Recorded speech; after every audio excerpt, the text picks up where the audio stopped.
Hey guys, when picking my two UDL reflections, the first one I picked the memes one. I picked this one because I feel like it was a good way for me to express myself in what I learned and to showcase it to the class. So I really like this one and how I got to pick my own pictures. So then the second one I picked was the s'mores one. Ironically, I'm doing s'mores on s'mores. So for this one, I pretty much just explained what the backward design was and how it stayed the same or changed from my point of view from the weeks that we were talking about.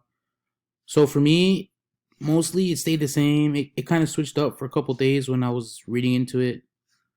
The next topic that we talked about in my s'mores for the UDL reflection was to restate my lesson objective and identify all the parts and how you see yourself facilitating its completion.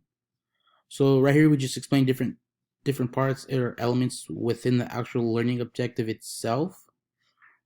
And then for the next part, we provided 5 words or images that best describes your experience designing your lesson plan. So the 5 words I picked first off was being stressed because receiving all that information at one time really got me stressed. The second word I picked was confused because I wasn't really too sure what to expect in a sense.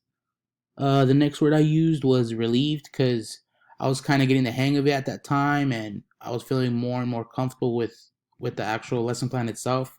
So that was pretty cool to feel. And then the fourth word that I picked was excited. So I was really excited to show what I showcased and to show the class what I came up with. And then the last word I picked was done. So I was pretty much done with the stuff, and I'm proud of what I put out there. And here's some of the pictures that I showed on the s'mores. And yeah, those are the two UDL reflections that I chose to review. So the meme one, which would let me express myself, and the s'mores one, which let me provide like a newsletter, which I really thought was really cool. So I will definitely be using s'mores more. Thank you.